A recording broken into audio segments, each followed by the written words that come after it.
Are you wondering how you can contribute to Funniest Thing? Don't flip out. Go to patreon.com/funniest thing. Whoa! Oh! That would have been crazy. Welcome to the Funniest Thing, Oh, yeah.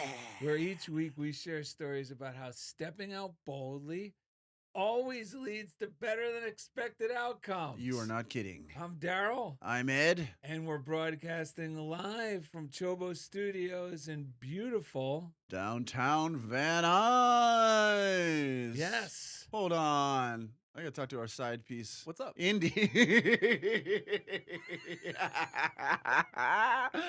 Indy's not our side piece. It's Indy over here at CHOBO Studios. What did you write on the whiteboard? Funniest thing with Darrell. Oh, with intents and purposes. Oh, well, that's somewhat appropriate. How's your day going, by the way? Doing wonderful. Just met Kea. It's been amazing. You got a lovely guest in the Yeah. green room, in the studio with you. Hi, Kea. Hello. In the control room. Control room. Indy's all about control. Today's show is called Having Fun for a Living with Kea Meyers Duggan. She's amazing. Take off your UGG boots, UGH. Take off your UGG boots and walk in the direction you want to go. Because we have the power to co-create with God. The words we utter have enormous import. You want to tell them what utter means? Yes, the etymology of the word utter. A lot of people don't realize this, including me until I discovered it. Right. Is utter Mhm. comes from the origin outer. And because the words we utter Yeah. end up in our outer experience. Wow. That's why they have that's why the words we utter, like it even says here, have enormous import. That's right. So take care to speak only what you want to see manifested. It's God's will for you to have fun for a living. So let's stop being offended and welcome our good fortune. On this episode, Darrell and Ed encourage listeners to state their desire, trust the process, and know that divine timing will take care of all the details. And during the second segment, courage, permission slip, giver, Kea Meyers Duggan inspires us to release our limited perspective and allow our good to unfold with today's reading, New Beginning. Yes, I'm having fun for a living is an affirmation anyone can do. Yes. Because the things we say, the things we utter, Yeah. end up in our outer experience. But the key component is the feeling nature. Yes. So if when you say, I'm having fun for a living, it gives you a little tingle in your tummy, well, then that means it's going into your subconscious. Yes. That's how you know when the things you're saying are going into your subconscious. And now your mind is going to start, your subconscious mind, which is connected to the divine mind, will now start allowing this new idea to take root, not just within yourself, but within your circumstances. Right. You know, I just heard a story from Reverend Ike. Yes. Darrell and Ed listen to Reverend Ike occasionally. You can't lose. With the stuff I use. If you could listen to him, you can access him anywhere on YouTube. We highly recommend it. He really breaks down the esoteric meaning of these biblical texts. He's incredible, man. So you can really begin to apply them to the way you approach life mentally and really see things start to transpire in a much better way. You know, and he has, you said, I think, did you say transpire? I love that. Transpire. The Reverend Ike brings, you're talking about the emotional part of it. He brings that fire and that emotion that is required to really activate this stuff. Go ahead. So he was telling the story. He was in Miami to do a talk, and he said, I was kind of walking early on the beach hoping I wouldn't be recognized. Because, you know, he's like totally upfront in his stories. And he said, a young man was coming towards me. He's looking at me, and I'm going, okay. And the guy comes up and says, Reverend Ike, is that you? And he said, yes, I'm Reverend Ike. And he says, you know what? I got to tell you, no matter what I do, nothing ever works out for me. I don't know what's wrong. And he gave Reverend Ike a litany of problems he had in New York. Yeah. And now he's in Florida thinking things would change. And no matter what I do, things don't work out of me. Work out for me. What am I doing? What am I doing wrong? And Reverend Ike goes, well, my son, you just said it. Because he was constantly telling himself, no matter what I do, nothing works out for me. Yes. All the time, no matter what I do. And this is one little, I'm not going to read this whole thing, Ed, but this little quote, I don't know, I don't know where this woman got this quote, but it's in quotes. So we know it's not from her. And it says, first you have a belief, then you gather proof, which means,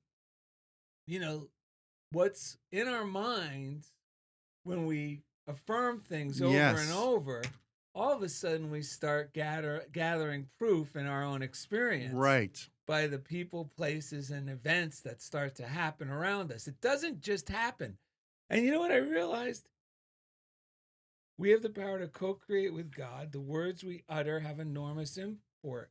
And there's that biblical quote, which I'm going to paraphrase because I don't know it completely, but if you look it up, or if your listeners look it up, or some of you probably know it, that by your words, you will be condemned, or by your words, you will be prospered or blessed. I'm not sure the exact, but it gives both sides of the coin, simply reminding us that the things we speak to ourselves, or the things, and remember, thoughts are words, thoughts are talking. Thoughts is Matthew 12:36-37 from King James. For by thy words thou shalt be justified. Yes. And by thy words thou shalt be condemned. Yes. Yes. The law is always in effect, but I don't always remember that, folks. Yes. And the thing is, we don't get away with it. Right. And that's why you got to do a morning routine. Because just these voices, these tapes will assert themselves and try to convince me that there is, because they're like children that have been taught that there's one way to do it, or that if you can't do it any other way, or you're going to fail, or whatever scary stuff, right? Like we've been told either with words or just through the actions of the silent beliefs of the people around us, that it is not safe to live. Just do what you want to do. It's not safe to live, to have fun for a living.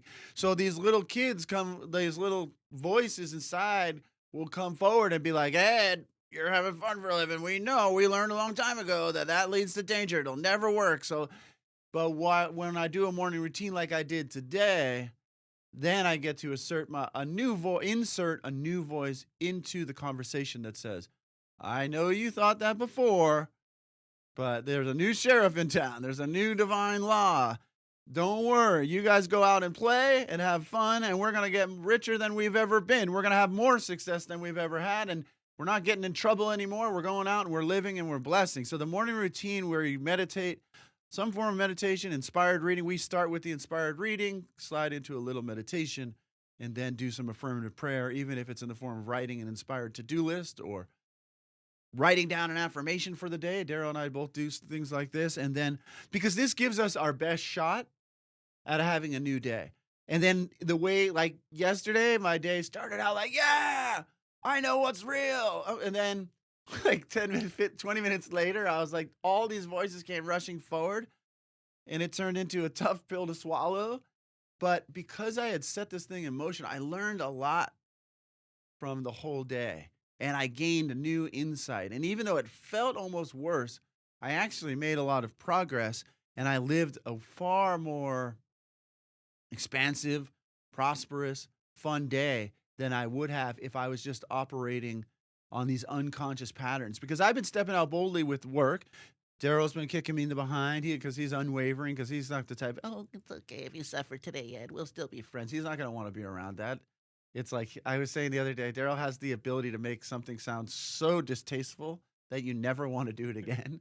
And so that's the blessing. So I keep applying it to my own life, and it's getting better. But in the process, it's uprooting things that are, it's so funny because I thought, like I was telling my wife, I feel like I've kind of been disconnected from Darrell and this week. And then I realized, wait, actually, this is normal how I've felt in the past. I'm just becoming aware that I don't like feeling disconnected from myself during the week. And that awareness is helping me make changes. But it felt like it was getting worse, but it was really all of a sudden I was aware of what I had been putting up with before, which is slipping back into this form of self-punishment, not doing what I love, not doing what I think is fun because I'm afraid of whatever. And it's been, I just know for a fact that there's only more and more good to come. And okay, I didn't want to tell you this until we were on the air. We don't like me or anyone going to like a teacher. Gurus? No, happy hour.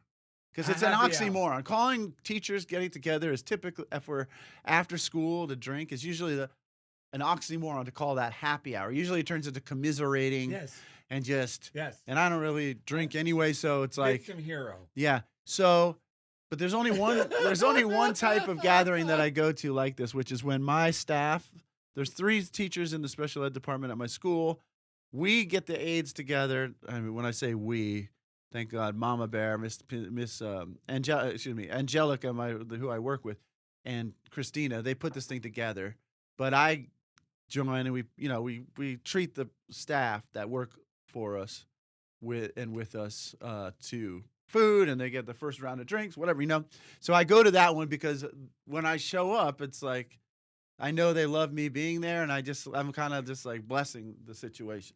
And I pay for a third of the tab. So this is the crazy part. I did not want anything more to do with school yesterday. So I went by the beach. Darrell, I've been listening to Darrell, as soon as I don't have something to do out on campus, I go somewhere else. Yes. And I do something else with my time.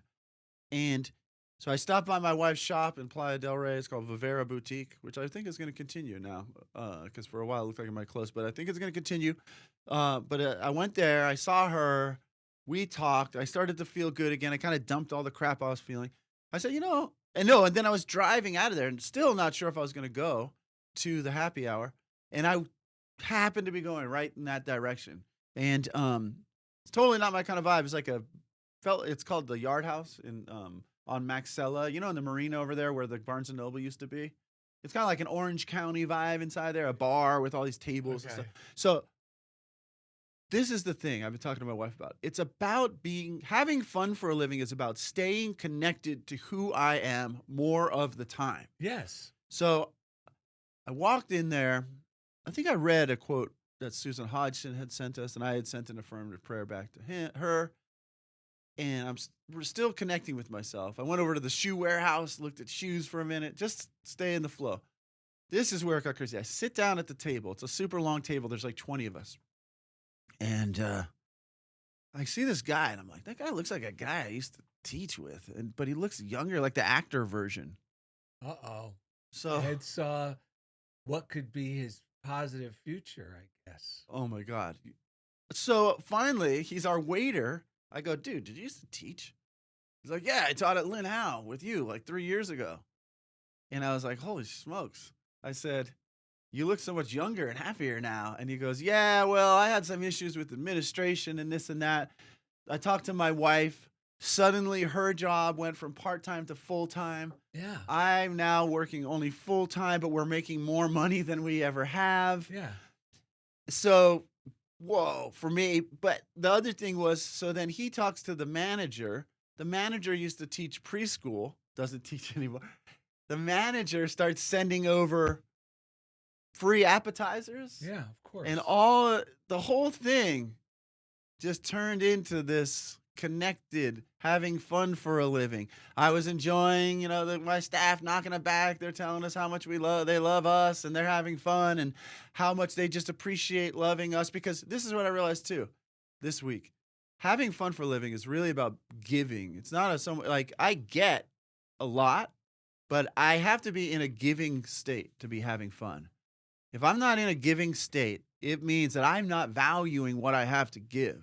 If I'm not valuing what I have to give, no matter how much I give of it, I will continue to burn out and I won't feel good. So it's like a two-part thing with giving. One is being generous enough and to give it. The other thing is valuing it enough to believe that when I give something that I have, that it actually has a lot of value, So it was amazing how that. And then my friend Jeff, he goes off his shift, and another teacher, former special ed teacher who stopped teaching. Yeah. But you understand it's Christmas. If you're listening to this is just a few weeks before Christmas. Right. We're doing this show. Mm-hmm. And basically, you just lived the Scrooge story. Right. Of Ed.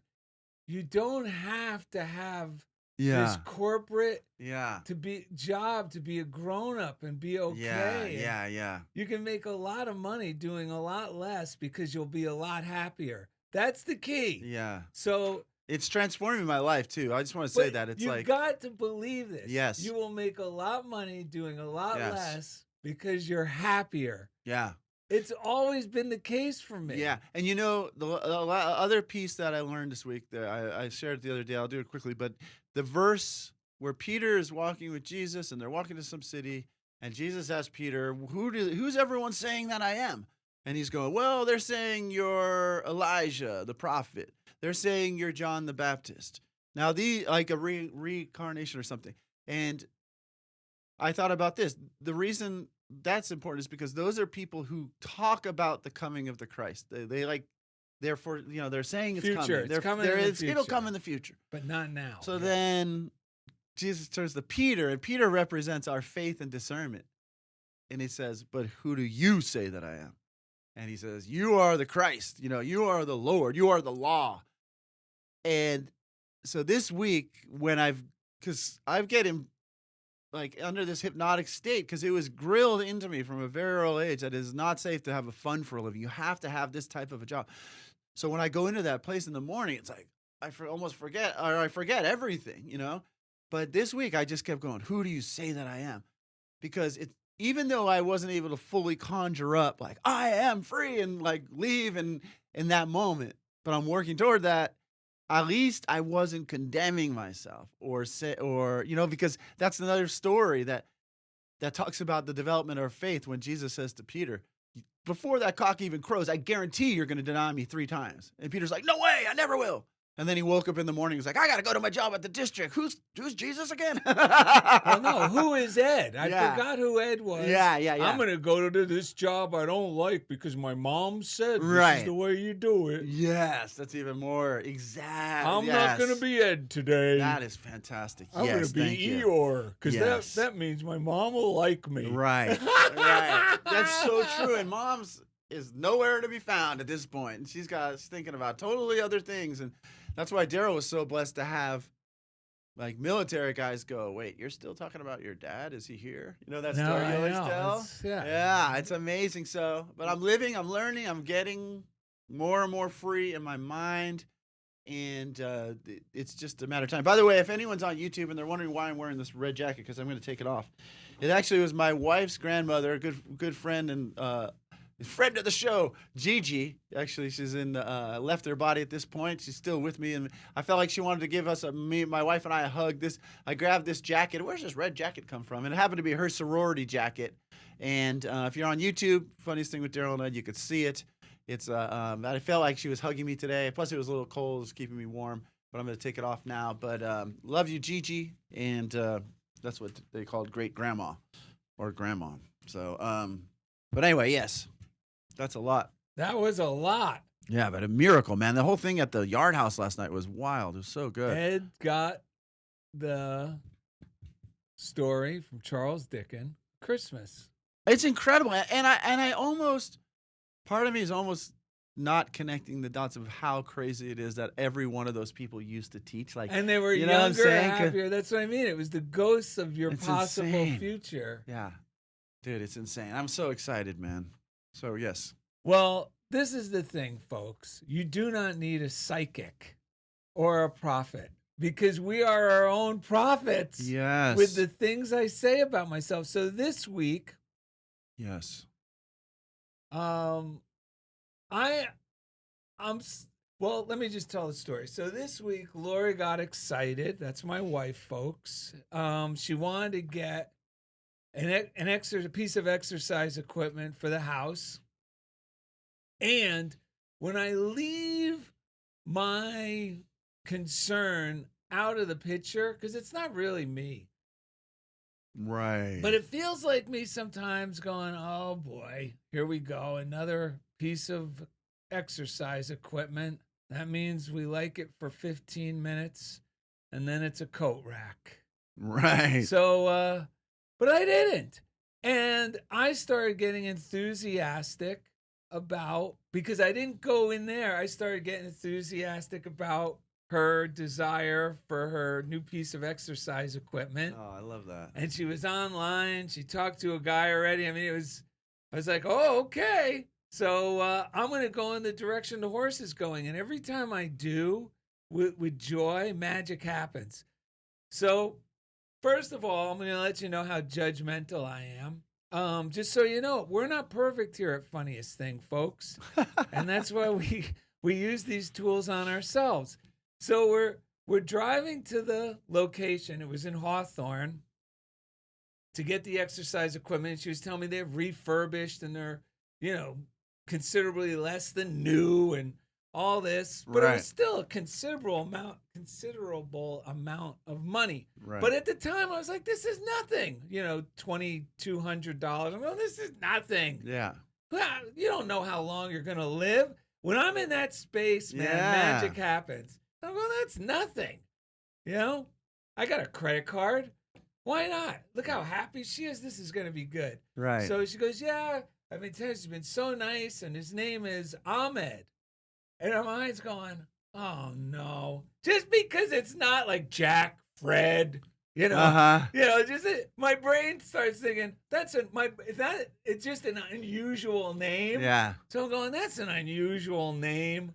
And into myself, is this going to be, am I going to feel comfortable? Like, right. Because, it just seemed unfamiliar. So it was a little thing. And I go, no. And I told Steve, and Steve goes, this is probably going to be the most American person you meet. Right. So we get in there, and we're sitting, and I'm expecting, anything but what was going to come. We'll go get Ahmed. I said, all right.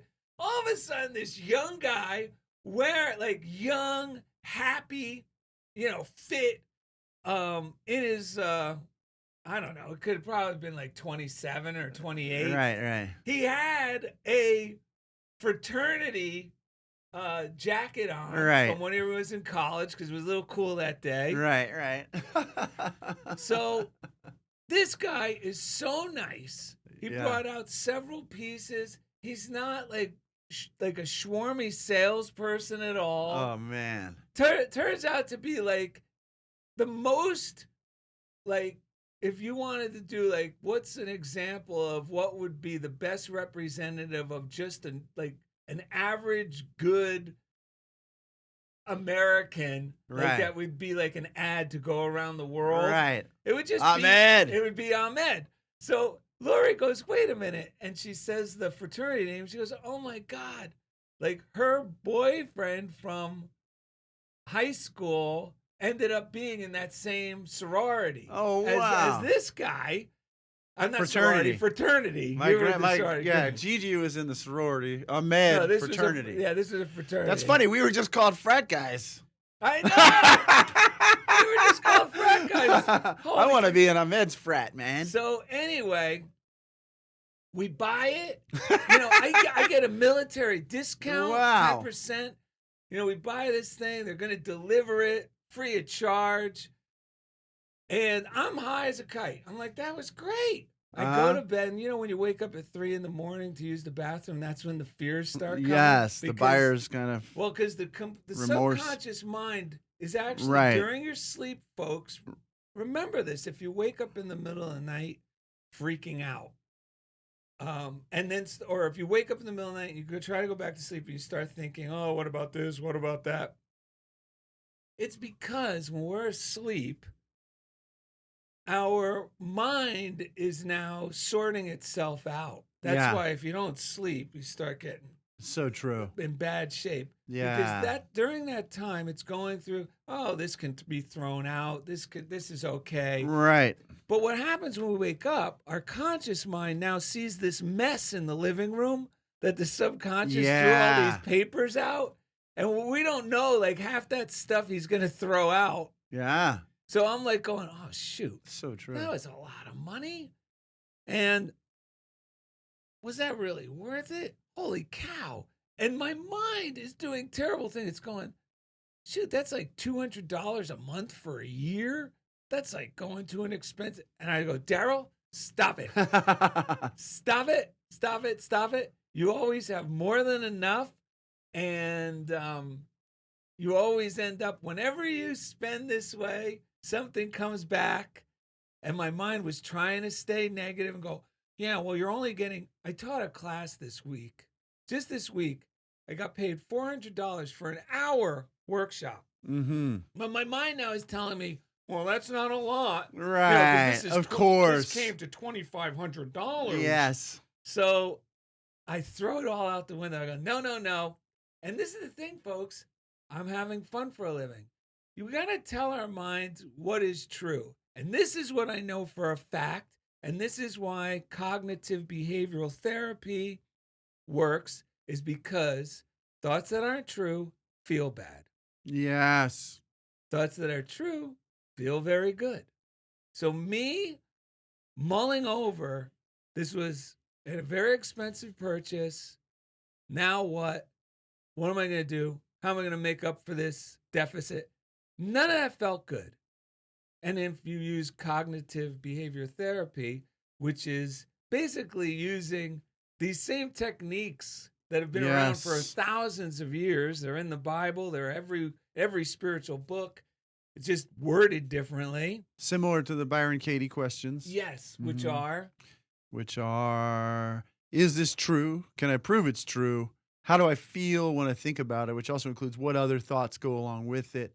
How would I feel if I wasn't thinking this thought? Yes. And then you turn it around after you've done that and think about the opposite. Yes. And every time you're like, wait, the opposite is actually way more true than what I was thinking. Yes. Yes. So I was able to let it go, and I'm just reminding myself, I always have more than enough. Another little affirmation I do if I'm worried about health, and I'm middle of the night affirmation. Yeah. Health, money, finances, whatever I like do. middle of the night affirmations. I do this when I go, good health, happiness, success. Good health, happiness, love, success, prosperity, and money. Good health. Yeah. Right? Yeah. Happiness, Yes. love, success, prosperity, and money. And plenty of money. So that's from Reverend Ike also. So this is what happened. Oh, is it? 'Cause Yeah. that's why my mind must have uttered that. Yeah. I Good thought health, so. happiness, love, success, prosperity, and money. And plenty of money. So, but that just gets my mind now back in harmony with the universe. Confident that all things work together for good. Right. The very next day, Yes. I also do another affirmation in the morning. I expect unexpected blessings. Yes. I expect unexpected income. I expect unexpected good news. Right. So Lori calls me. Now I've let go of it. I'm not fretting over it. Yeah, that's key. I'm not thinking about it. I'm on to other things now. Right. My mind is already now, okay, I don't know how, but there's going to be, somehow we're going to get a boost, Right. because it's tax season too. So all this is contributing to, the end of the year. Oh, right. no. Triggering those Triggering that lack thinking, which is not true at all. lackadaisical. Yeah, that's where that word comes from. So the next day, Larry goes, oh, guess what? Because we were planning to go to a party. Today's Saturday. We just bought this thing on Tuesday. Yeah. Okay, today's Saturday. No, we bought it on Wednesday, because it was going to be delivered on Tuesday, delivered on Friday. Okay, so we got delivered on Friday. Today's Saturday. Wednesday, the very next day after this, Lori goes, guess what? I just got an unexpected photo shoot. I'm like, holy cow. Yeah, it's going to be $2,000. Wow. I'm like, what? Amazing. What? I was like, first she thought it was going to be a little less than that. And I was like, that's almost the price of the bike. Then she goes, no, I just figured it out. They forgot to add my per diem. It's $2,000. I'm going, that bike is already paid for. Amazing. And then if you add the $400 I received. Yeah. But this is the thing. This stuff works.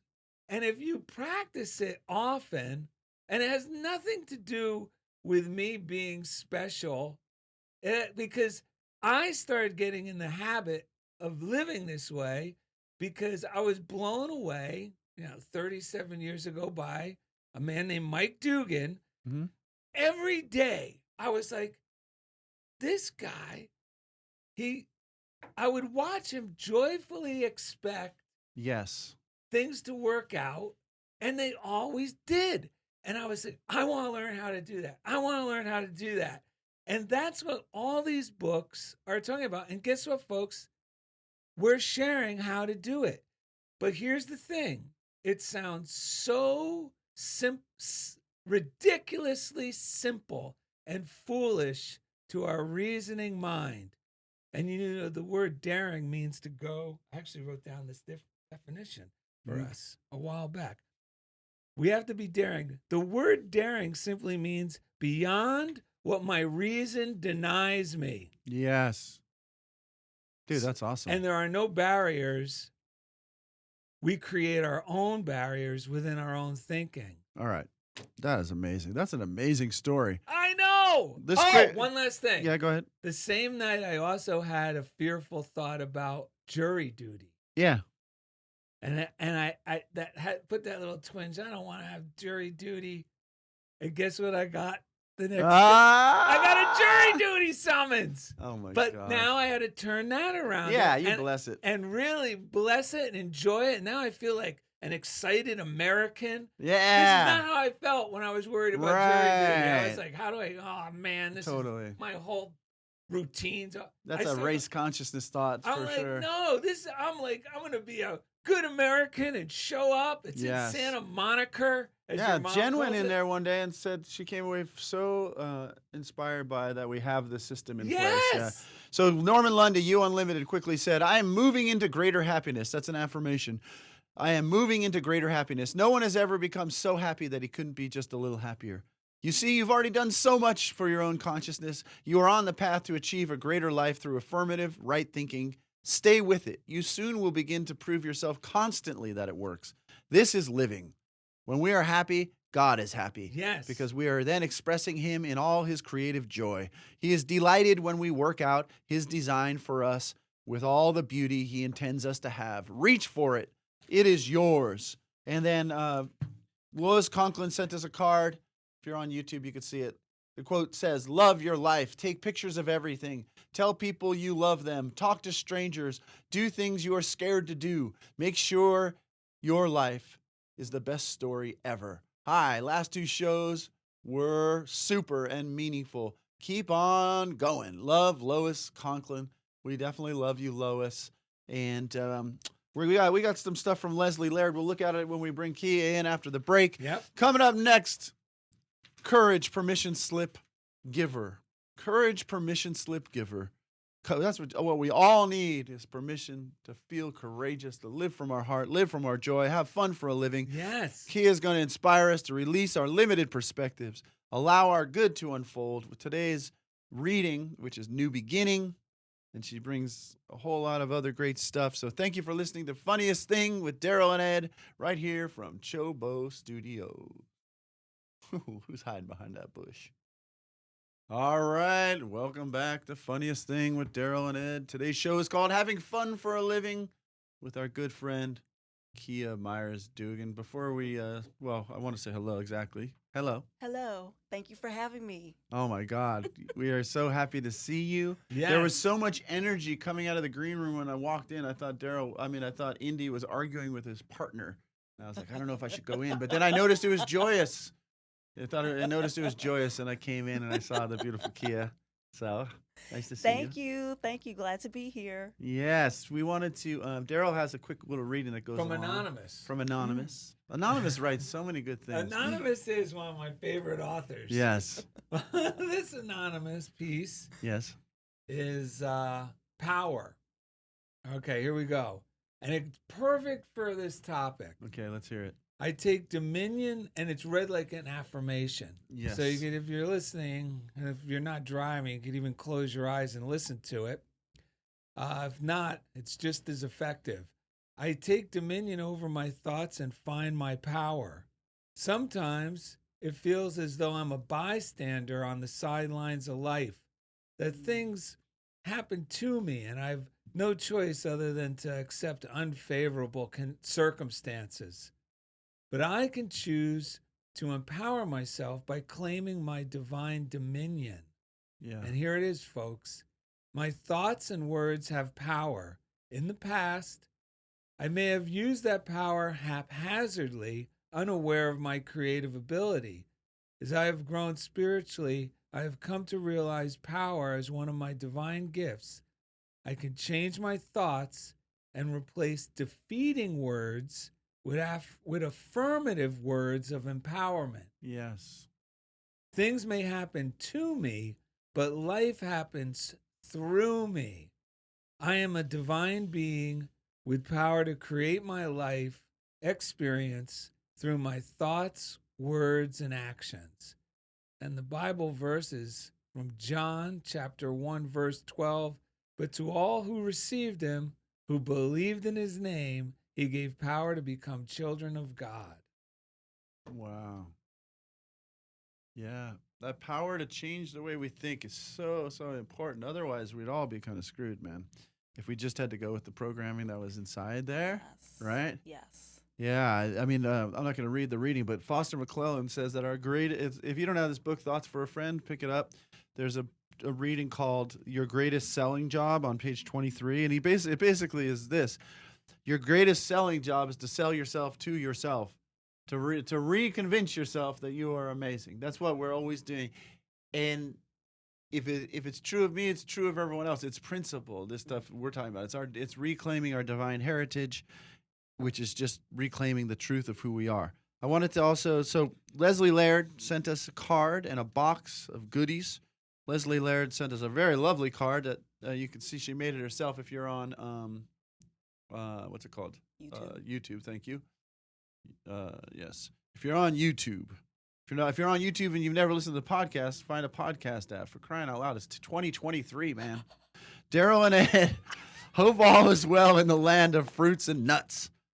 I guess that's us. No, that's California. Oh, Everything that's not glued down in the United States kind of rolls out here to the west. oh, I see. So she says, just a little something for you both as a token of my appreciation for all the joy and love you so enthusiastically extend every week on Funniest Thing. As I've said before, the ripple effect of what you are putting out there goes much further than you will ever know. I realize these gifts are kind of girly, but the message is one of universal love, and that knows no gender. Hope you like and enjoy them. All my love, Leslie. Okay, let's see what we got here. Well, you're pulling that out. Let's see, on the envelope, there's a great quote here. There you go. It's by H.A. Milne, the author of Winnie the Pooh. Piglet noticed that even though he had a very small heart, it could hold a rather large amount of gratitude.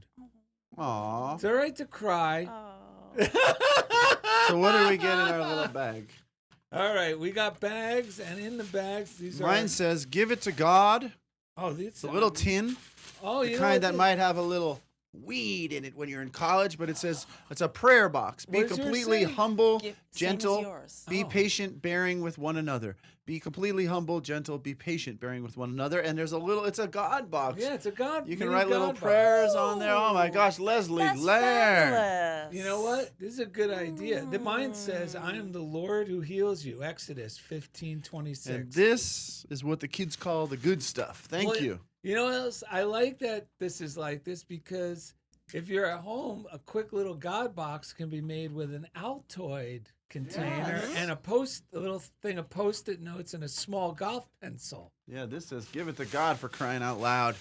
All right. All right, we want to breathe together, Kea, before we get started with this, or as we continue this segment. You might know the song. And then we got to thank somebody. Wait, who sang this originally? Donna Summer. Summer. And Come on. she was inspired. She was at a fancy restaurant in Beverly Hills, went into the restroom and saw the woman whose job was to clean the restroom was like sleeping, and that's where she came up with the she works hard for her money. Yes. Oh, wow. Yes, so it's dedicated. It talks about the person in the song. Can't remember all the lyrics now, but for our breath's sake, we found what while Donna Summers may have been inspired by, we know by this woman working hard, we know Donna Summers was having fun for a living, right? Yes. So let's just take a deep breath to clear our mind. We have fun for a living, so you know life treats us right. Well, wait, maybe we should make it an affirmative personal one. Give it, let's hear it. I have fun for a living. And what's the second So part? you know life treats me. So I know life treats me right. You ready, everyone? I have fun for a living, so I know life treats me right. Yeah, I know life treats me right. Love to love you, baby. So you can use that. Now I'm gonna be singing that. If you're feeling less than having fun for a living, just try the song. Take that breath. I have fun for a living, so I know life treats me right. Dare to step out of a serious meeting or somewhere and do it, because it's about shifting to a different frequency, shifting out of the fear and lack and desperation. And the funny part is it blesses everyone, including the people in the meeting. Yes, yes. Just like it turned that restaurant I went to into this like personal, inspiring place by yesterday with the waiters coming forward and A Christmas Carol. Christmas Carol. All right, was Carol the guy who played Archie Bunker too, right? No, Dickens. Okay. All right. Kea Meyers Duggan, you're here. Yes. What I want to ask you a quick question before Please we do. dip into your furious notes. What do you mean by courage permission slip giver? So that moniker was given to me by a coach that I had because I was talking about what I do. We were talking about building my brand, and she said, and I was telling her about some of the conversations that I was having with my coaching clients, and she said, "Oh, so you're a courage permission slip giver." And I was like, yes, that is right, because, and you all talked about this in the first segment, and you talk about this often about the stories that we tell ourselves and the stories that we get locked into, these like alternate realities. And the purpose of what I do is really trying to help people see like what else could be true. What else could be possible here? And so as a coach, that's my whole shtick, is to really be that outside observer that is not in your mind, that's not in the stories, that is really trying to help people see, is what you're saying true? What proof do you have of that? Which is what you were saying too. It's like, what's telling you that it's true? What else could be true? What power do you have in the situation? And so it's just giving people the courage, or helping them to tap into the courage, but giving themselves permission to do it and to not stay stuck in the expectations of what they think other people think that they should be doing, or how they think they should be acting or talking or what have you. So that's where that comes from. Oh, that's great. Yeah. Well, it's exciting because you're helping people dream. Because when we get locked into what I think is the limited view of what I want to, what we tend to do is create a limited view of not just what we think is possible. I think that gets kind of diminished when we start thinking about the limited view of what we think our ability is to make that, to get to that possibility. So all of a sudden, we start shrinking our vision of what we believe is possible for ourselves. So having someone like you around kind of helps us, number one, dream bigger. Be extravagant. Yeah. What would you do if you knew it's 100% in the bag and money wasn't a problem? What would you be doing? Right. And then what that does is it starts opening someone who's outside the box when my mind starts to shrink. And well, that's nice to think about. Blah, blah, blah, blah. You're going, but look, you could do this. You could do that. Maybe you could do this. Maybe you could do this. Maybe you could do that. Yeah. And what happens when someone else sees it, because they haven't been thinking for a lifetime this limited perspective that person has had of themselves, Yeah. then you're able to go, well, you could take this route. And all of a sudden, because that's what happened to me. I met people that say, Right. well, this is possible. Right. And it may sound absurd, but that's only seems absurd because it's beyond what I have been telling myself is possible for me up until that point. Right. Yes. But once someone else tells me that I trust, that I believe has credibility, then all of a sudden I can just simply start to entertain that idea. Right. And that's all it takes. Right. Because once my mind starts entertaining it, Yes. then it starts to become possible. And now my world just got this much bigger. Exactly. Yeah. Exactly. That's right. And it doesn't kill you to entertain the thought, right? No. Like you're not, it doesn't cost anything.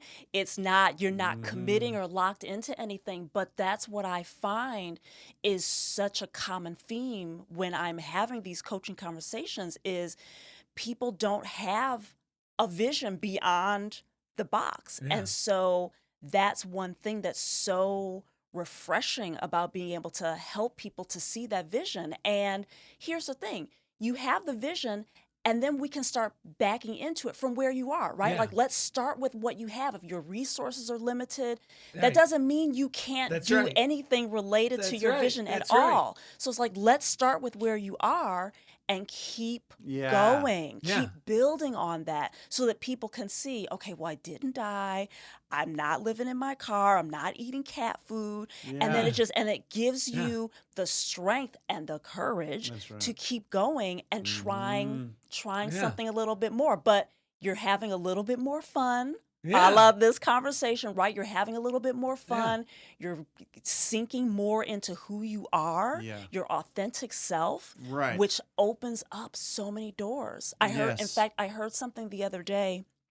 I was sitting in on a talk with Emmanuel Acho. He's a former NFL player. He was doing yeah. uncomfortable conversations with a black man, but he was saying, when you're authentic, you're free. Yeah. Yeah, it's it. You feel so Yes. good. Yes. Yes. Yes. You know, I saw a commercial this morning that said, fear either means forget everything and run or face everything and rise. And I thought about that and I saw that You know I where was, they actually got that from, those thieves? It's face everything and recover. Because those two slogans Yeah. together have been used in 12 steps Yeah. or like Right, groups right. since the 30s. right. So this commercial guy tried to do a sneaky little Yeah, change yeah. the last Well, word. they probably but- got it from somewhere too. But you came up with Yeah, the yeah. best. So Yeah, this 'cause is those the recovery- Ed's version. Those recovery thieves probably got it from somewhere Of else course. too. You know, someone that Jesus probably, whatever. So, but yeah, I get the point. So yeah, so I thought to myself, what would I like? And then I thought the first iteration was forgive everything and rise. Because we've talked about this on the Holy show cow. because if we try to face everything, first of all, we're the ones projecting all these fears out here. Yes. We're the ones making this nightmare. So if we then go to face the very nightmare that we're projecting, we're gonna meet it, and we can spend our whole life making nightmares and facing them, but never getting the joy and the satisfaction out of life that we really could have right now. But the next iteration that I liked even better, Yes. which is kind of what I'm hearing when Kea, when you're talking with someone, we were talking about this in the green room, is forget everything Yes. and rejoice. Yes.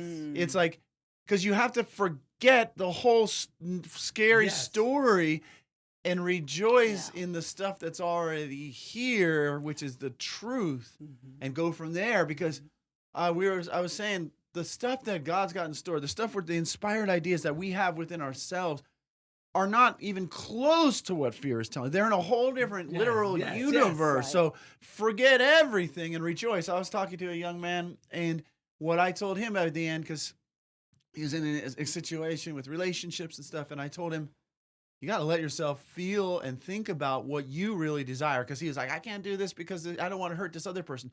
And at the end of it, I told him, think outlandishly. Let yourself think outlandishly, and then act with discernment. But you have to let yourself think outlandishly. Yes. And Yeah. I heard about this book. There's this book called Creativity. I read part of it. It's on my shelf, and it was like talking about how creativity is a two-step process, and often we get them confused. One is brainstorming, creating, and one is the execution of the actual thing. And there's a bleed over, but a lot of people get so stuck on, well, I don't know how we could even execute that or whatever, blah, blah, blah. And they're in this like execution mindset. And it really becomes the executioner of Yes. creativity, right? Yeah. If it kills the ideas Yes. before they even have a Yes. chance to express themselves. Because That's right. usually what happens is this new idea sees everything totally differently. Mhm. And now it turns the other thing so on its head that you have to forget everything you knew and rejoice in the new idea and let it be born. And it's an act of faith in the process. And before you know it, you're going to be like, why was I ever even believing in that limited concept? That was so far from the truth, Yeah. right? Yeah. Well, And I was going to say the other thing about that is that sometimes people think that that thing that they're afraid of, which is, not something that's going to kill them, it's not something that's insurmountable, but the story that they tell themselves secretly is that they can't overcome it, that they can't deal with Yes. it. And when we go through a simple practice of just writing down all the things that you're afraid of, right? Like thinking about all the worst case scenarios. Yeah. And then when you see it on a paper, you're like, that's what I'm afraid of? No, like I know what I can do with this. And so it's what I love to say, being in the energy of the what instead of the how and all the reasons why it's not going to work. Be in the energy of what it is that you're trying to create. Right. And that creates that freedom, that creates that forgetfulness or that like 0 point where you're like, Right. anything is possible from this point. Yeah. And it could, for some people like myself, it could be a feeling, because I always used to get stuck when people would say that because I don't know exactly what it is. But like you said, we're saying kind of gather the information about what you do know about it, because everyone processes things differently and comes about things differently. And for me, it's a lot of feelings. I get these images. I get this sense of myself being more of a creative director of what I'm doing. More like that's one of the things that's starting to be, what do they call it, like non-negotiable for me. I realize like in the job in the school district, there's times where there's things that override my creative director mind. And when that happens, I start to slowly die. I don't, it does not feel good because I'm the expert there and I know, and I don't even always know how I know, but I know. And I realized, so it's a non-negotiable going forward that, like, that's why Darrell and I do the show, because if something just doesn't feel good, he'll tell me or I'll tell him. And we don't even really have this very much anymore because we worked it out for so many years of like, I'd say something that was like some canned thing or something. And then he'd be like, it's terrible. And I'd go, oh yeah, that is terrible. That's not really what I think. That's something that sounded good to say, and back and forth we become, it's like a truth detector. Where's the juice? It has to have that juice. Yeah. Well, here's the thing. When you said, what did you say? Forgive everything. Forgive everything and rise. That we moved into forget everything and rejoice. Yes. So it's funny because this week in my notebook, and then I put it on a postcard to Kirky or one of my friends, because everything we share with others, we share to ourselves. What I say to others, I'm actually saying to myself. So I was thinking, that's why I put right here. So let's stop being offended and welcome our good fortune. Because in my book, I realized, when I'm not busy being offended, which is another word, folks, for being unforgiving. Yeah. It's the same thing. It also is another word for being scared. Yeah. Oh, big time. Yeah. But when I forgive and like immediately something offends me, I go, no, I let it go. I wrote, I am elevated to the frequency where my good fortune is. Ooh. I'm once again tuned in to my good. I'm remagnetized. Yes. So I could stay upset or unforgiving. You name it. I don't care how, like, horrendous things, yes.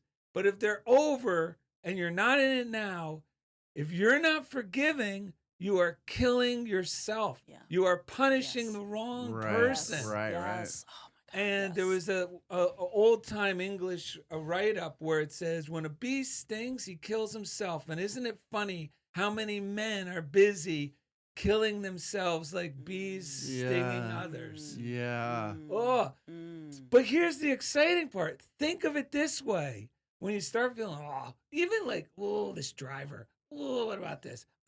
Something you hear on the news. Just go, yeah, but every time I choose to let that go, or if it's something horrendous from the past, Right. it's time to let it go. The story Ed was talking about was, I was in a military rehabilitation center. I went in there in the group, and it was all, there was a Navy chief, which is high up in the Navy. It's highest. This guy was like a master chief, which is the highest enlisted you can go. So he's like a battle-tested, tough guy, but loving, but very loving. So we're in the group, and I started talking about my dad and how it probably affected me and this and that. And he says, so wait a minute. I was stationed in Hawaii. So wait a minute, your dad's out here, living out here in Hawaii? And immediately I go, I'm done. This guy's going to kill me. Because I immediately saw the lesson he was teaching me. But you know how we're convinced we're allowed to keep talking about how, my dad was like this, and that's why my brain's like this. So he said, oh, okay, so where is he? Back in New Jersey? Because he knew that's where I originally grew up, where I was originally recruited from. So I said, no, well, where the be busy. And this is in front of other group people. And I said, actually, he passed away. He goes, oh, I'm sorry. Did he just pass away? No. He goes, when did he pass away? And I said, 5 years ago, when I was 18 or 17. And he said, wait a minute. Your father has been dead for 5 years, and you're still carrying his carcass around with you? Oh, my God. He says, oh, my God. So that's what we're doing. Yes. But here's the good news is, once we can let go of that, forget it, forgive it, you naturally you tune into a higher frequency, and you're going to see how, well, that happened, yes. But you know what? Now I'm using it for good, and it also helps me to use it to help others who may have gone through the same situation and be a little more empathetic, not sympathetic, but like this guy. Empathetic, where he emotionally understands what went on, but he knows the benefit of letting go, and he might have to kick me upstairs by the thing he said, but you know what? I never forgot that lesson, and it helps me forgive the things that happen on a daily basis that I get offended by. It could be a bumper sticker, it could be anything. As soon as you let that go, folks, whoop, you're back in tune with your good fortune. But as long as I dwell on that, I'm out of sync with my good. I'm killing myself. The real me, like you said about when we're not being creative. Being offended is a way to, criticizing is the best method, is the best defense against joy. Criticizing is the best defense against joy. Yeah. And I want to let it go. I mean, I do it, but I definitely do not do it. I lived my whole life critical, up until learning this stuff. Days. I hear no that. Any new thought had some negativity attached to it. Not anymore, folks. That's so good. But I love that you said, like, this kind of stuff takes practice. This is a major muscle that you have to build, because, and I've heard you say, this happens to me too, where, like my therapist will say, so what would you tell a client to do? And I say, well, I'd say this to this. She was like, so can you use it too? But it is like, it's none of this is a magic bullet. It's, you have to work at it, because we have a negativity bias, and it's so easy to go right back to that low, dark place. But when you practice this stuff, it makes it so much easier, and you get back on track quicker. But you have to work at it. And the good news is, prosperity or success experts, and I learned this from Catherine Ponder, they have concluded that success is 98, this is the work, is 98% inner mental work and only 2% outer action, outer activity by myself. And but most of us have been taught the opposite. Yes. It's not push and shove and make it happen. I got to do this. Right. But the thing is it's the odds are stacked in our favor, and having fun for a living is really God's will for us. Yeah. We just have to stop fighting against it because it seems too ridiculously easy and outlandish. Yeah. But that's only because the news tells we're surrounded by information that tells us that's not the case. Right. And you got to always fight and protect and get angry and be upset for others and upset at others. Yeah. But if we just let go of all that, and this isn't new information. I mean, people have been talking about this for thousands and thousands of years, even before Jesus. You know, the Greeks were talking about this. Even before that, there were Egyptian and Hawaiians people and Hawaiians. Polynesians. Yeah, this stuff, these, and that's the definitive proof that these are principles. That's right. Because otherwise, people living at different times in different parts of the world who stumbled upon the realization that love is the key ingredient to success. Yeah. Forgiveness is the key ingredient to success. Joy is the key ingredient to success. Like all these things in the recipe, they wouldn't have concluded that. But we go along going, no, I still want to look at this mean-spirited YouTube video. Right. It won't hurt. Yeah. Yes, it will hurt. It hurts every time I do it. I still sometimes do it. After hearing all this, I really think it is, first of all, it's all an inner process. So it's face it and forgive it within your consciousness. Yes. Not out there. Face it and forgive. Face it and rise within your own consciousness. Face it, forgive it, and rise in my own consciousness. And then forget it and rejoice. Yes. Forget everything and rejoice. Yes. So it's face everything, forgive everything, and rise, then forget everything and rejoice. Yeah. And it's an inner process, and it requires creating a relationship with yourself and your mind and recognizing how important that is. And this is when you were talking, this ties into being a giver. When I'm critical of myself and others, it's what Emmett Fox calls bear hugging the kettle. The bear comes out of the forest and sees this pot that's boiling and grabs a hold of it, and then it's burning, and instead of letting it go, it pulls it tighter to itself. And it burns and it burns and burns, and then it's pulling tighter. And this is what, for some reason, I think it's because of the way thoughts have momentum, and they like attracts like in the thought world. So unforgiving thoughts attract more to be unforgiving about. Criticism attracts more to criticize. Yeah. But all of that, I can't do this and be a giver. And there's a lot, and giving is a feeling thing too. Life has to be felt by you, by me.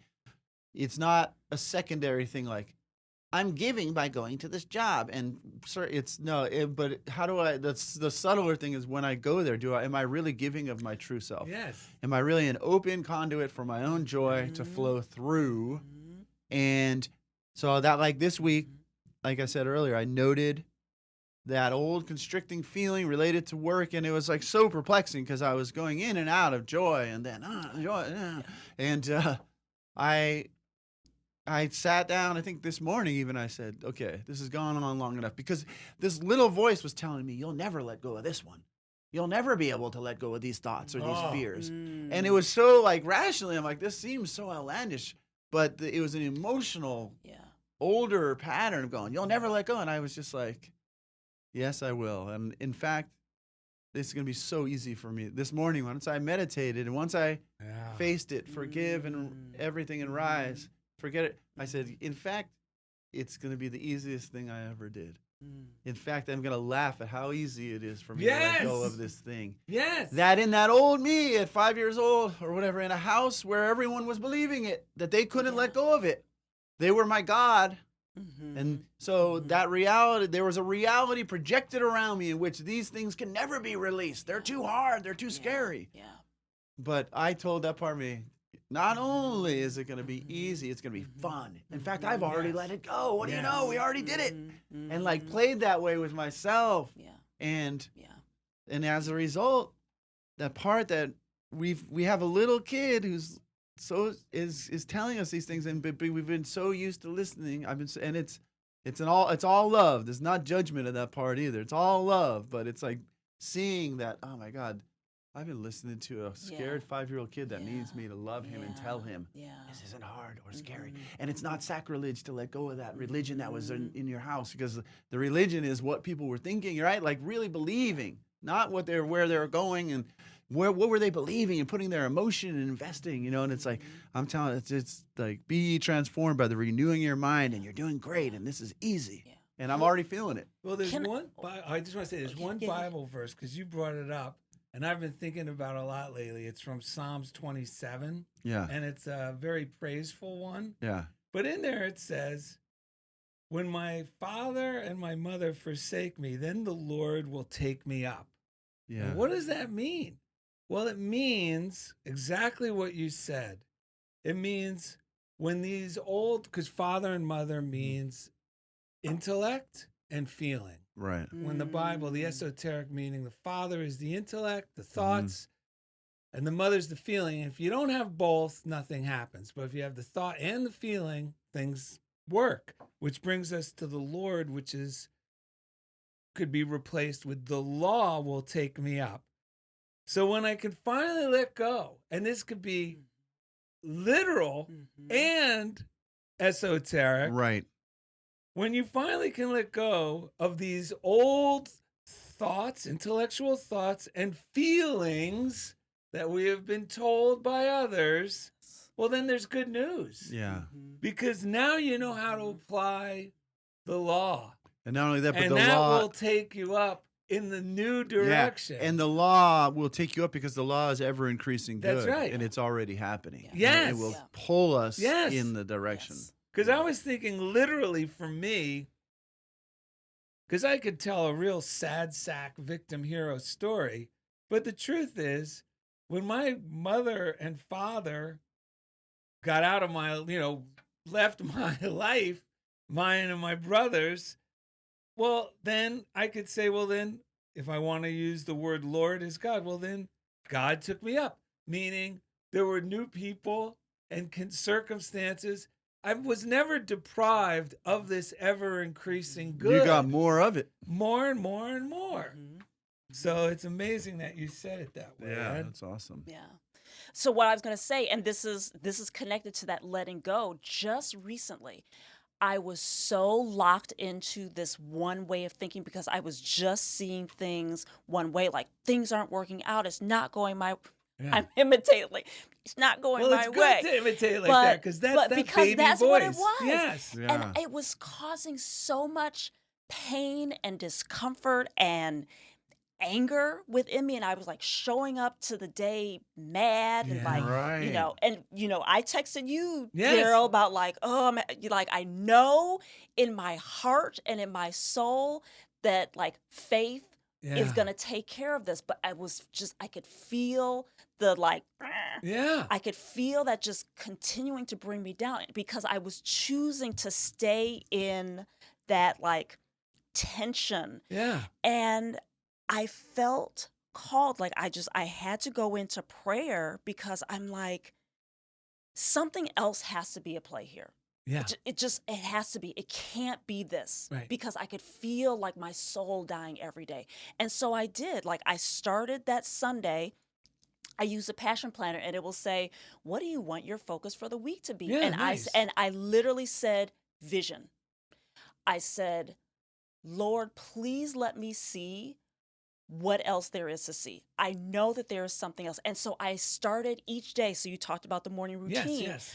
So that I could set myself up for the day, for the week. And I just took it one day at a time. Yep. It was like, I'm not going to upset the apple cart. I'm just going to do one day at a time. Right. And it was like, okay, what do you need me to see today? Yeah. What different truth do you need me to see today? And letting go of the, Yeah. it was still there, Of course. but I wasn't focused on it. Right. And when it came up, I would just say, maybe there's something else. And I felt and noticed a transformation immediately. Yes. And I love what you said about, when you're not in a giving state, you're not valuing what you have to Yeah. give. And so I was thinking about how I was shutting down, like no one cares about that. Right. Yeah. I was shutting down part of my essence, which is to have Yeah, conversations right. like this. I can do that in corporate America, Yeah, right? you Like, can do it in fact, anywhere. it's Yeah. needed. It's Yeah. needed. Yeah. And so I discovered that when I was letting the little pieces of my light start coming in, and I was letting go and not like, not like arguing for. Les Right. Brown says, when you argue for your limitations, you get to keep That's them. right. And so I was not arguing with the Yes. this sucks. Right. I was Yes. like, maybe there's something else here. And I felt this immediate transformation of like, that's interesting. Yes. I was able to see people's humanity even Yeah. more, right? Instead of having a belief about a particular person, I was like, let me just go into this open-minded. And I Yeah. was like, oh, wow, like Yeah. they're really nice. Like they're a regular person. And it completely Yes. it shifted my mood.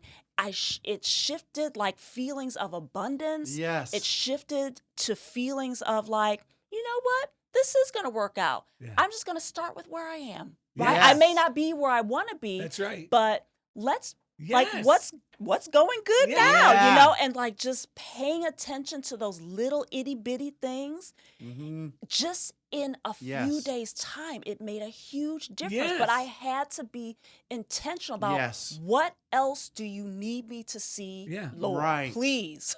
What else, ancestors, Yes. I was calling in everybody, right? Like course. what else is needed Yes. to see? And it completely shifted things, completely. So it does, but I Yeah. had to be intentional about it That's every right. day. I couldn't start on Sunday say, I got this. I'm going Right. to see something different No. because you get into a meeting, you get with Right. someone who's in a bad mood, and you're like, Yeah. "Meh, Yeah. it Yes. stinks. This stinks. Of course it does, right?" But so I had to work at it, and Yeah. each day I had to start over again. Like, okay, Yes. Yep. Yeah. there's something Yep. else different to see Yep. here today, and it does. It works when It you're works. intentional with it. That is Yeah. being transformed by the renewing of your Yeah. mind. Well, the Yes, best part you yes. said, and this is the one thing that CBT lacks, because the Cognitive behavioral Therapy. therapy. yeah, because Yes. because the VA introduced me to that. Mhm. But here's what I found lacking from that: it's missing the most important ingredient, which is the faith component. Mm. I don't care what your Mhm. thoughts are, Mhm. what you're about religion or Mhm. God or Mhm. what even your religion is, because they all come down to the same thing. But there's something about being able to know that there is a power in the universe for good and I could use it. Yes. And in addition to discovering, which is what you did, Mhm. okay, I'm focusing too much on that. We know what the problem, but there's something about having the faith to ask this power. Mhm. I choose to call it God. You Mhm. could, just because it's a Mhm. simple word that I've Mhm. known my whole life. And pray, please show Mhm. me Mhm. or inspire me. Mhm. It works because I know what I don't want and I'm willing to Yeah. let go of it. Yeah. And I need help to move to the Mhm. next. Yeah. And you get results. Yes. The proof is in the Yes. pudding. Yes. And, yes. And the other thing Yes. is persistency, which is a dirty word to people like me who want to be lazy, but the persistence of just doing it every day. And now the persistence in the morning routine and setting my day with intention, like you Yeah. said, it's no longer a decree. It's Mhm. become like something I Yeah. desire every Yeah. morning. Yeah. Yes. Yeah, and that's having fun for a living. Yes. That's the Yeah. other thing is that I'm sure your week was much more fun doing it this way, Yes. right? Like, 'cause I did the Yes. same thing at my job. Yes. I was getting swamped by the list of things that teachers Mhm. get on their list, Mhm. paperwork. What about that log? Did you do this? The And- log. Yeah, it's called. Yeah, exactly. That's all you need to hear. The log. And I noticed the people around me were getting sunk by this stuff, and I was like, I had to be irrationally in the mood, what felt irrationally in the zone of, you know what? I'm not doing anything that's not fun today. I'm not. And what I found out was, oh my God, I was the one. Those people aren't telling me log that in my head. I was the one telling myself that all day long. No wonder I was sinking. Yeah. As soon as I changed it to fun, Mhm. that stuff take on its proper place, which is what I really wanted all along. And then I started realizing, man, what I'm supposed to be doing here is teaching these kids, not worrying about this paperwork that's like supposed to be done, right? And Right. so then I started having more fun with the kids Yeah. and having more. Yeah. But it's more fun having fun for a living. Mhm. It's so fun to realize that there's more abundance, because that's the other thing. When we're in the log jam, our whole world, so much of it is a Yes. log jam of just thoughts Yes. about Yes. what we think we have to do Yes. before we're in a position to give and have fun and Yes. love. And Yes. it's all Yes. BS. It's total Yes. bad science. Yeah. It's not Yeah. true. Yeah. It's showing up Yes. and knowing. I don't know how. That's another thing. I don't even know how, but I'm gonna go in there and give love, and it has transformed my whole week and the whole. And now we're close. Both of us are closer to whatever Yeah. that thing is where Yeah. we think, where we know we are belong and where we want to be. Because Yeah. when we're there, that's the kind of, we want to show up as that Yeah. person, right? Yeah. And Yeah. once we've shown up in this situation, that part's gonna be easy. Right. Right. Like, And when you're doing that, Yeah. when you're showing up fully, being who you are, being who you were meant to be, Yes. like what, following your assignment, right? Yeah. Like that helps other people, Oh, too, yeah. right? It's It a helps ripple them effect. be like, oh, well, she's not bogged down by this, so Right. let me, right? So it just, Yes. by us giving Yeah. to others and pouring into others, not only are they getting what they need, but then we're also in a place That's of right. receiving too. That's So right. we're giving and also receiving, Yes. because we're seeing other people respond to us being our like free, authentic selves. Yeah, and last night when I was at that thing, the only reason I go to that type of happy hour is because I'm the creative director there, Sure. right? So I'm receiving what I want to be doing more of by giving Yeah. these people Yeah. the thing that I wish Yeah. I was getting from leadership. Right. People. Yeah. So I'm being that for these people, Mhm. and that's like giving me more of what I want, and I will Mhm. get more of it as a result. Yes.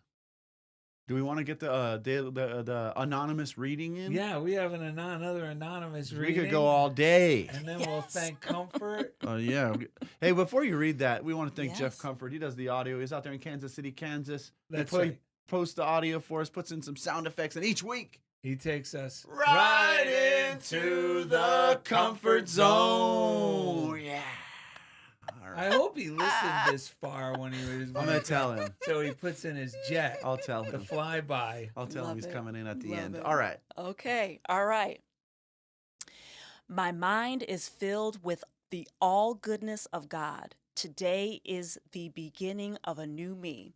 Ah, New Wow. beginning. Yes. I am learning to live one thought at a time, one day at a time.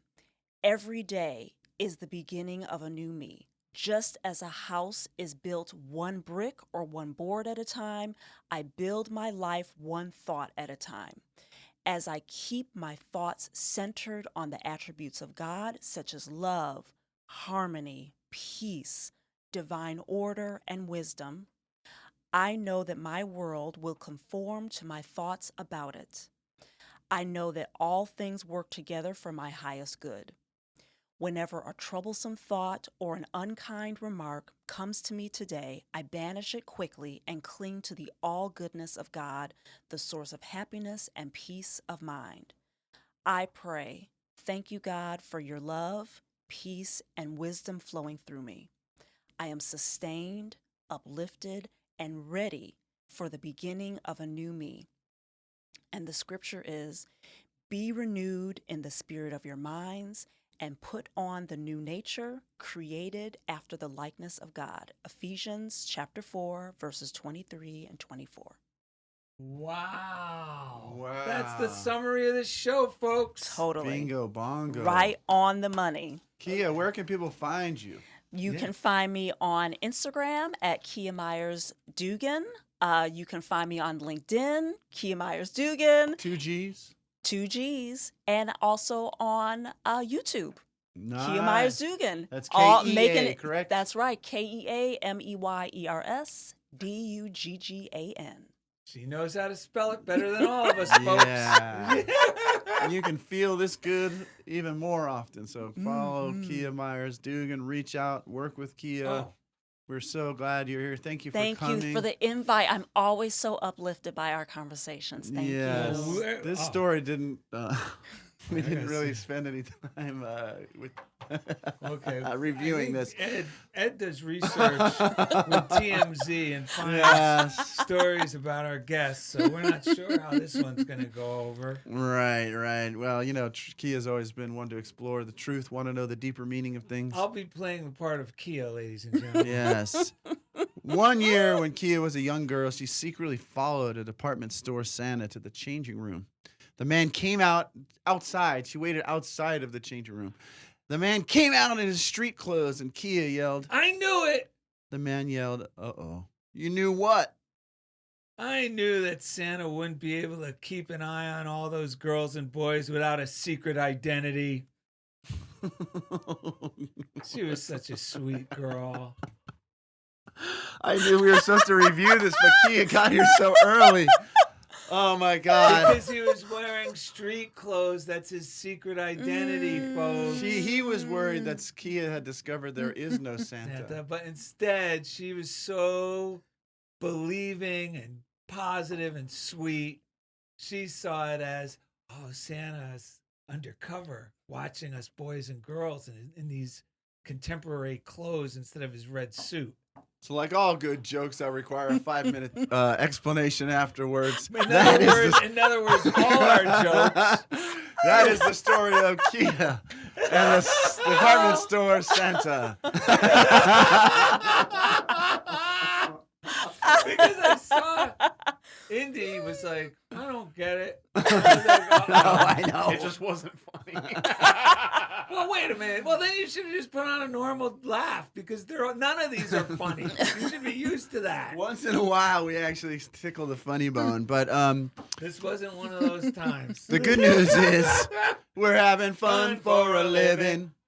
Having fun for a living. We have fun for a living, so life treats us right. Visit DarrellandEd.com. Kea Meyers Duggan, thank you. Everything we do. And thanks again for being a part of Funniest Thing with Darrell and Ed. We have fun for a living.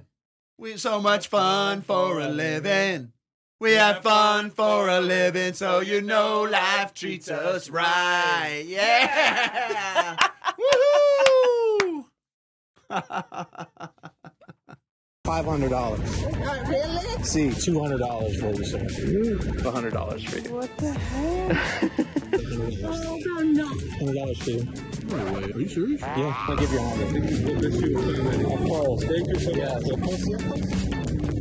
When you record your podcast at CHOBO Studios, you're helping people in need. Here at CHOBO, we take a bold stance on helping the community by giving away 10% of all revenue, not just profit, to kind, hard-working people in the streets of Los Angeles. And thanks to all these wonderful podcasters, we've been able to give $1,400 this year alone through our kindness initiative, CHOBO Kindness. Brought to you by CHOBO Studios, LA's premier podcasting powerhouse.